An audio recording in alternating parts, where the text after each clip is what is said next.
Yes, welcome everyone. This is Broken Windows 256. Joel Oteam here with Kim the comic. Yeah, man. Yeah, man. Who, by the way, has a new song out called Soda. It's for people who don't drink alcohol and only afford Coca-Cola at the bar. Not afford. They could afford alcohol, but they just choose to take soda. All right. Have you taken the vaccine? Yeah, I actually have taken the vaccine. You have? Surprisingly. Become responsible. I know, right? Like, what vaccine did you take? I took Pfizer. Pfizer? Yeah, there was no way I was taking those other things with two names. Astra, what? Johnson, like Johnson and Johnson. Like, who are those two Johnsons? Like, really? Even the baby powder is Johnson. Right. Oh, that's the same company. Eh? How would I know you? You overthink a lot about me. You think yeah, I'm so I took Pfizer and there was not really like a big deal. But what do you think about it? Do you think vaccination is a must? If that's what the world, if that's where the world is going, you can resist, but like very soon it may catch up with you. So if the whole world and is plus, going I don't to even understand. Mbonye's church, would you go there? I mean, if Mbonye is giving people Range Rovers, you know. But I want to say something about vaccination. Like, I don't understand how, you see, like, they'll find you go into like every bar on Sundays or like weekends, taking shisha, drinking alcohol, taking all kinds of things like ecstasy, and then someone wants to give you one vaccine and you think that's when your life is going to end. But you've already been ending your life with all the shisha, with all the alcohol. So what are you because of one vaccine like this, you see? One injection is going to end your life. No, people just fear. They don't trust this. It's just, you see the problem. Another thing why people fear vaccination is like, I'm not trying to offend anyone, but I feel like many fools have access to social media. Like, unintelligent people have access to communicate with everyone nowadays because of social media. So like, everyone is going to put their opinions. There's a tweet I saw Nicki Minaj saying, her cousin lost his balls. A whole celebrity being followed is tweeting that nonsense. And how do you think people are going to react to it? So, yeah. I think later I found out that he had gonorrhea. I don't know, but she said the balls got swollen. And what was she doing checking out her cousin's balls? There are a lot of questions I have for Nikki, right? By the way, man. Have you taken the vaccine? I've not yet taken the vaccine. Before, I wasn't minding. I didn't want to take the vaccine, but then I have some classes and their conditions. You know, each place I try to go to get the vaccine, the lines are long. I'm basically just lazy. There is a lot of fiction. I have my things I'm holding on to, but if they come next to the door and they are giving, maybe I'll go. But if I have to make those long lines. Do you trust the vaccine? I do trust them, actually. Even after all those reports of water, expired things, what? The problem is us, Uganda. The problem is... Yes, how did we reach the extent of giving people water, giving them the expired ones? You know what happened in Kenya? They gave them vaccines, but then there were no syringes. So the minister, a full doctor, held a press conference and was like, you see these people, they don't give us syringes. Maybe they'll give us help. It's our government, because apparently I've known of 3 vaccines. Is it the JJ? The Johnson, yes. Pfizer, and then Pfizer. AstraZeneca. But people are looking for Johnson's and they can't find it. And Johnson's are not the good ones. Another good one. Pfizer is the good one. And government announced they have, is it German, donated 5.5 million of the doses. But where are they? But I think we don't trust vaccines so much that now even all these other people would have made money off our trust comes like from a friend. If you tell me you've gotten the Pfizer and it's okay, you've not, I'll also go looking for that one. Basically on that. The reason why I think people are looking for that JJ, understand it's 1 dose. You don't go twice. Yeah. Yes. But then we are looking for it, but I don't know where it is. But government said they've given us millions.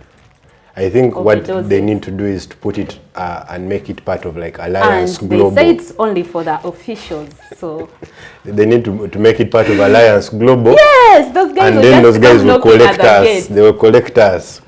But you see, that's it. Access is also an issue. Why I bring up Alliance Global is that I'm wondering how we have not had scandals of Ugandans developing their own vaccines. and sending them Dr. Kasenene, first help us out, mix avocado and maize plus. Dr. Kasenene will tell you go get the vaccine, then I'll tell you how to go about it with the nutrition. Trust me. Have you vaccinated yet? No. Why? Is it something philosophical? I share the general feeling of insecurity that comes with being a recipient of donor medication. It could be a large-scale medical experiment. Okay. So I am still skeptical. All right. Guys out there, you could be guinea pigs. So you're saying that you're not sure because this is not something we're used to. And is it because of the government or the entire... I think it is the global dynamics of the pharmacological industry. I was actually just reading on the media the other day that both Australia and Netherlands, which have about 70% of their population vaccinated, have gone into a new phase of lockdown. So that shows that vaccination is not necessarily the magic bullet to the COVID pandemic. There are some other underlying currents. That understanding the fact that for vaccine to work, it has to take a period of like 3 years try out first. Is this one of the reasons why you're standing? But we could still use the fact that technology has grown ever since the last polio vaccines and all the other things that we should take. Yeah. We can say that probably this is the right thing. The only difference is we have never experienced it as a generation. I still feel that it is necessary for Africa to make its own contribution. We have enough skills and expertise here in the medical sector for us to be able to evaluate these vaccines and probably generate one on the continent. But we don't have that. We are simply recipients. That's my worry. So I think the only issue is they should not pay them 850,000. Past that amount of money, we can make our own vaccines. Yes, but remember the kind of hesitation we get when it's an African man. When Kadaga introduced her friend, who looked a little bit bleached, that he has made the vaccine, people were very hesitant about it until he went into hiding. So you could balance the two opinions. Have you taken the COVID vaccine? Oh, no, I have not, but I plan to take it tomorrow. Okay. Let me just extend here. Because for me, you took it. You plan to take it tomorrow? Yes. Tomorrow? Tomorrow. Like tomorrow of Uganda. like tomorrow. Like we can see tomorrow like if tomorrow, you're in the Monday, mood. Yes. Okay. Why? That's because the institution where I'm studying right now requires it. So if it wasn't for them, you would not take it? If it wasn't for them, I would take a longer period. To make the decision? Yes. Why do you think people are hesitant to take this decision? People are hesitant to take the vaccine because of the side effects surrounding it. For example, I have seen some of my friends have taken the vaccine and it didn't treat them so well. So I'd also definitely have that fear about taking the vaccine. What do you think can be communicated or told to these people in general to make them more comfortable? With the vaccine, I think the truth and the importance of the vaccine. You know, if you want someone to go for something, you need to explain to them the benefits.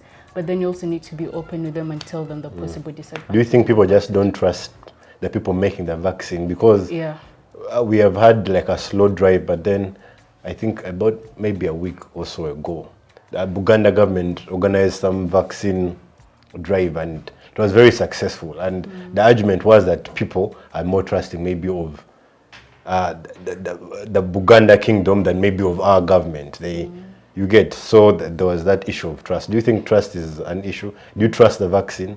The one you're going to take tomorrow? I'm skeptical about it, but I'm taking it because it's a requirement. Who would say it in Uganda for you to trust it? Like if someone said, this person said, excuse me, this person said the vaccine is safe. Actually, if I got information from someone who has taken it, and they said it was safe, yes, then I would believe it. Okay, you don't think we're going to turn up into like zombies or anything? No. I don't think it's that extreme. Okay. Have you taken the vaccine? Yes. What vaccine did you take? I took Pfizer last month. Okay. Yes, and it was an academic requirement. But initially, I didn't really want to take it. I was so skeptical about it, but then I did my research. I don't just do things without having like background knowledge about them. So before I took the Pfizer vaccine, you did your research. Yeah, I did my research, and I know my health is really, my immunity is really not that good. I'm ever sick. I'm so sickly. And taking AstraZeneca wasn't like really something I would go for. So I was looking for a vaccine that had less risks or symptoms, side effects once you take it. So I took Pfizer, even though I reacted to it, which I expected. It's really not that bad. And if you do your research, you're contented, you go there with a willful heart to take it. So what kind of reaction did you get to it? Oh, I felt sick for like 2 weeks. I had fever with actually went for medication in the first week. The doctor told me those are just side effects of the vaccine that you just had. So towards the end of that week, it got worse. They just had to put me on malaria treatment. And then the following week, I developed other symptoms. I had like flu, cough, general body weakness, nausea. I even stopped working for a while. So. But you were sexually active?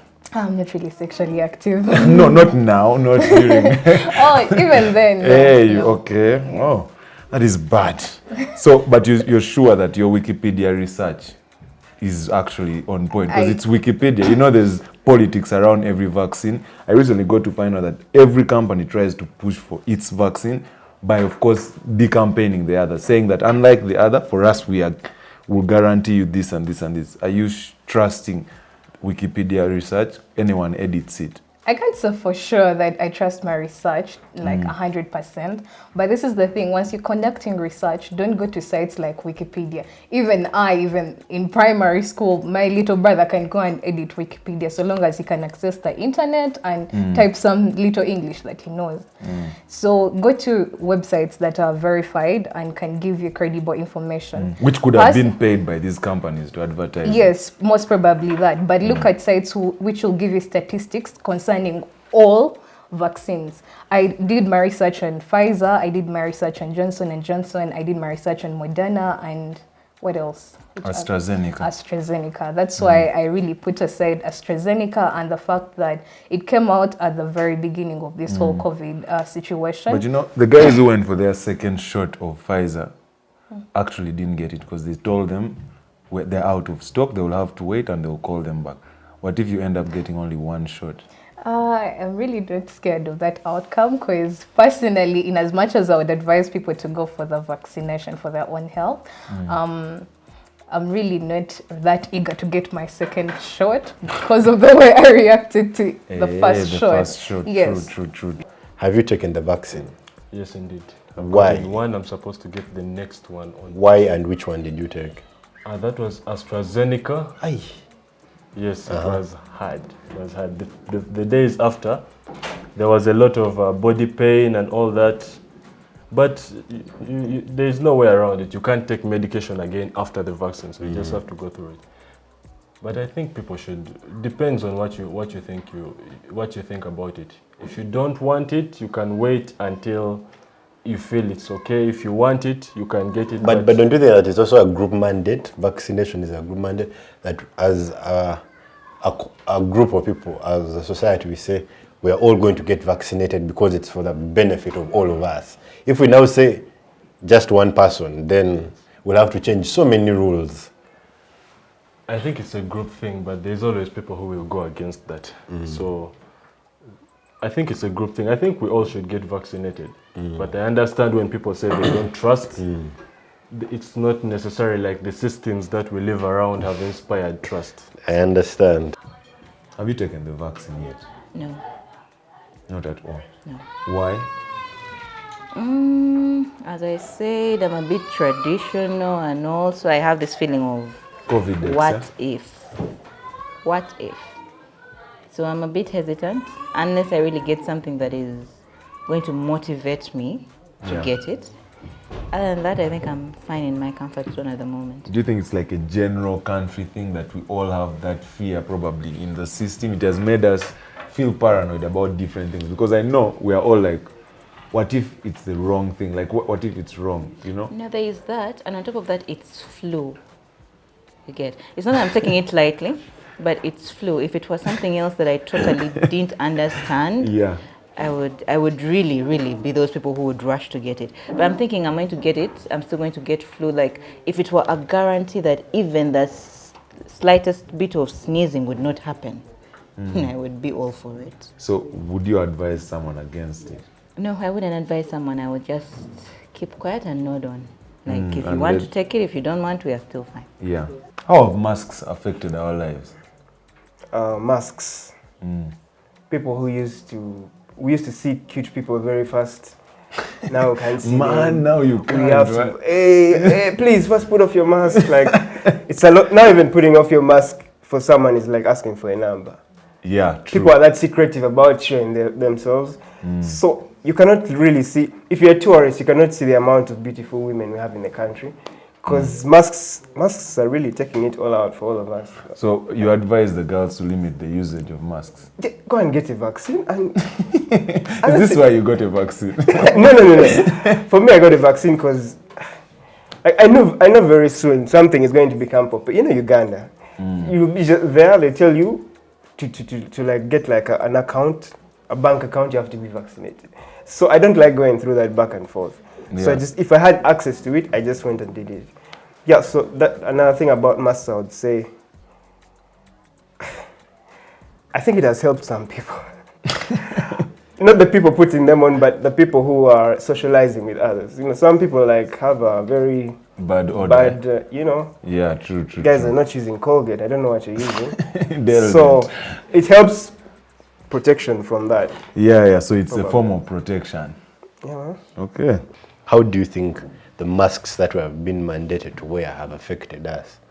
In a positive light, first of all, they have tried to stop, the spread of the virus between people. Then also, me as a person, I'm not really out there, so I do not mind wearing my earphones, putting on my mask, putting on my hoodie, and just moving about. So that has been helpful. Yes. You don't feel like it has sort of put a barrier now? If you see someone without a vaccine, you just look, that one, death. They just look at you like you're going to die. Then you're going to die. I don't think so, because actually, if you look at the trend now, right from the time when COVID started, you find that people were really energized about putting on masks. But then after some time, they just... But the people energized treat the people who do not put on masks like they're reckless. There's now this group of us the masked versus them, the unmasked and all that. Do you think masks have affected us? The use of masks right now, do you think it's something that is going to continue after here? And besides the fact that continuing and all, do you think they have affected our livelihood? Masks, that is COVID masks, you mean? Yes, COVID masks, not for thieves. Yes. Yes, certainly. I think they have introduced a new dimension to the aesthetic, to interpersonal relationships. So people now feel more guarded.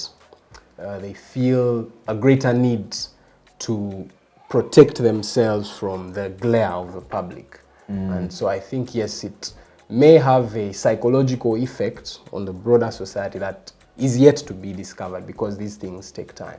So certainly it has an effect. And also I feel like the cilia in our nose grows longer now because we have the masks. They provide a lot of good environment for it. Yeah. But by and large, I also feel like it helps also protect. Some of us don't want to be seen in public. As growing celebrities, we love to wear masks and keep our image. When you're using borders, you don't want someone to stop. Hey, your team is on a border.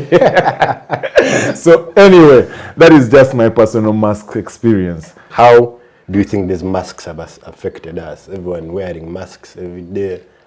You think for example, if you maybe fell into a coma in 2019, you woke out, everyone is wearing a mask, you'd be like, what is going on? But how do you think masks have affected us? I think you just follow. Affecting us negatively, I don't think there's any issue. It is all positive. No, yeah. But there is. Apart from the fake ones, maybe giving you irritation, I got a rash, I bought this mask. But in the beginning, there was that discomfort because we're not used to. But right now, I actually like them. Why do you like them? They help me cover up. You won't recognize me. That dust, those days dust, I have to get the scarf. We knew you people are there. You people who want to hide. Yes, we're there. So I'm fine with the masks. I have no issue. How about how they affect interaction? Because now we have to talk to people through a mask. Some of us, listen, for me, my grandparents are French. I'm used to, but now there's nothing. You can still do that. The only issue is that if you really feel someone, maybe if you're not audible enough, pull it down. True. Only that time, I have no issue with the masks. Long live. For me, my issue with the masks is that anything we're told to do, we shall do it. If someone came and told us, okay, now you start wearing like things that we shall all wear for no reason, but we have been had because for me, for example, I've been vaccinated. Right? We are vaccinating. So I think it will depend on someone. Do you need the mask? Yes or not? I'm vaccinated. How have masks affected people's lives? How do you think they have with the new things that are going on? Everyone is wearing masks. I would say both positively and negatively. Fashion-wise, if you have the right mask, you'll be outstanding. But at the same time, it becomes hard for me to, yes, eye contact is there, but if I don't see your face, it becomes hard for me to envision or be a little bit creative on certain things. So to me, it has an upside and a downside to it. Yeah, it does. So, but do you think it's something that is going to stop or the trend is going to continue? Personally, even if it stopped, I think I would proceed with it. Okay. You answer a lot of questions personally, by the way. Yes, because I don't like to generalize. It's easier to talk on a personal perspective. How do you think the masks have affected our lives? Just having to wear something over your face, how has it affected our interaction? The way we even, I don't know. For me, for example, the biggest positive I think from masks is that I'm no longer as sickly because I don't have all this dust everywhere. Yes, so I almost never have flu, which was like, wow, I've never believed that there could be this other life. So that's a positive. Yes. But then the negative is, I don't know I don't think I've thought about it consciously, but it has been some sort of limited interaction. You get stares when you're not wearing a mask, for example. Yes. So there's already that like tension. Do you remember before COVID, if you put on a mask in the street, you were thought of as somebody who is bragging. He thinks. Yes. So now it's looked at differently. I think we should have been putting on masks from the very start. True. If you don't want to interact with people, if you don't want to go to a place, Chinese, I think, have been doing it all along because of pollution. Pollution, yes. But if they do it in Kampala, it's okay. We look at them and we're like, no, we understand where they come from. They're used to it. When we look at us doing it, somebody says you're bragging. But I think we should have been doing it all along. If you want to do something, you do it. It should not necessarily be because of the vaccine.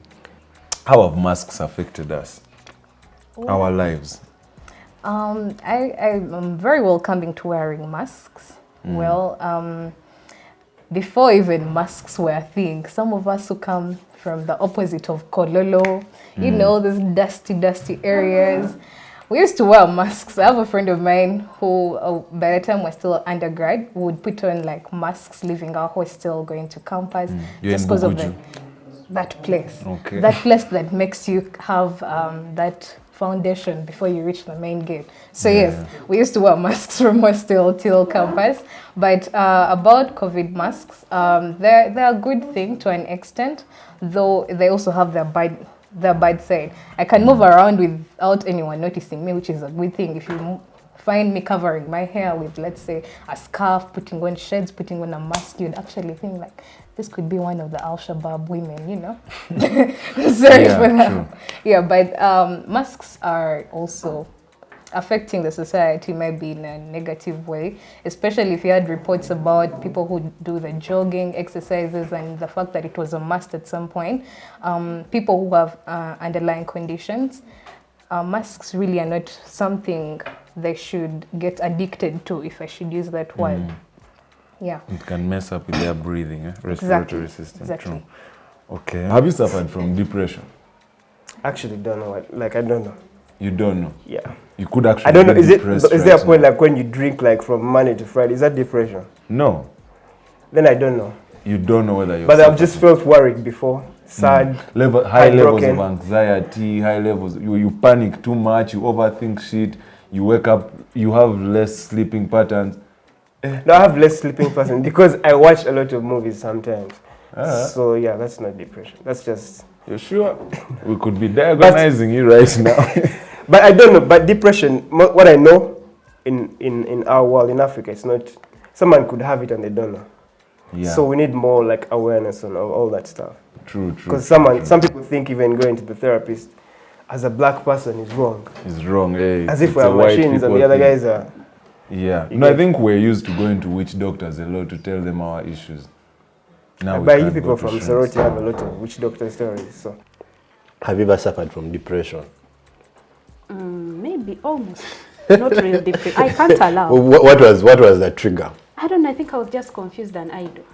Confused and idle. Yes. But that is the biggest trigger, by the way. Yes, it's the only. As long as you're not occupied and you're not having something you're focusing on, if you don't even have someone disturbing you in No, in the DMs. How was your day? So maybe I think I was almost there, but it depends on your esteem and your upbringing. How about your Christian friends, life. your friend circle?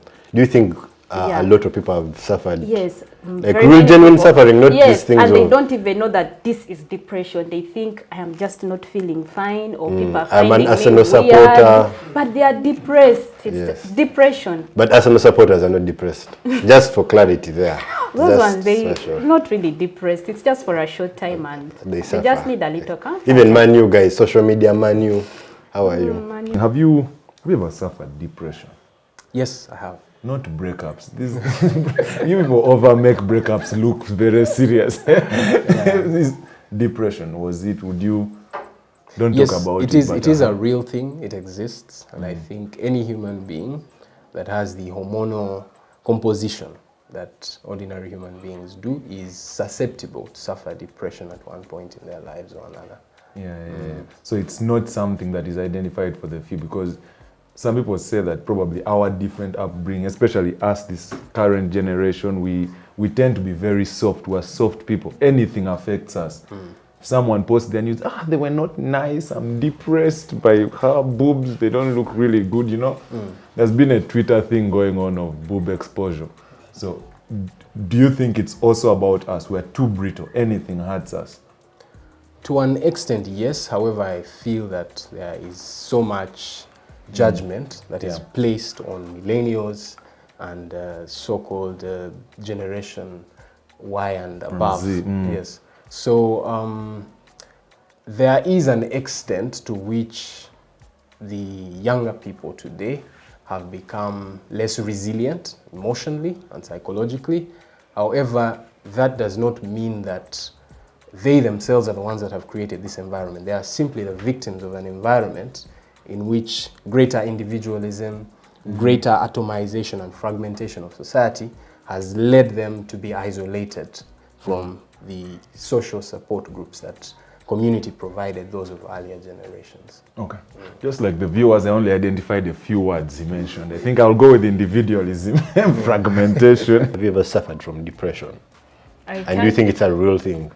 I think depression is a real thing, but my perception about depression is that it's a state of mind. It's a state of mind whereby everything you think is negative. So in that negativity, you forget to count your blessings. So Blessings. In Uganda? Blessings. Maybe on birthdays. But, okay, you so- forget to count your blessings. yeah, you forget to count. What if you do not have that many blessings to count? But there's still something good for you out there. There has to be that one good thing that you should be grateful for. Okay. But what advice would you give someone like walking through depression, more than just like learn to change the way your mind thinks? Yes, I'd first of all encourage the person to talk to like other people that they're comfortable with, because that really helps you first of all get another opinion about what you're going through, and that can sometimes open your mind. Then I would also advise them to get busy, Because we have so much time. We have so much time. I'd advise them to like get busy with the things that they're passionate about, because distractions are good. It will distract you from whatever you're going through, and hopefully you will evolve out of it. True. Have you ever suffered from depression though? Oh yes. I wouldn't give the information on camera, but yes, I've had my own fair share of depression. Men are trash. Not men. Dogs. Surprisingly, I've not had a depression episode because of a man.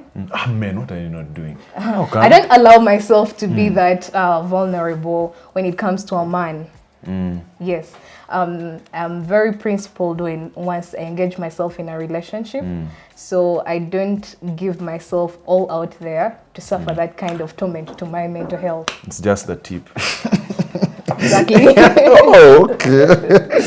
All right. Have you ever been depressed? Yeah, I have indeed.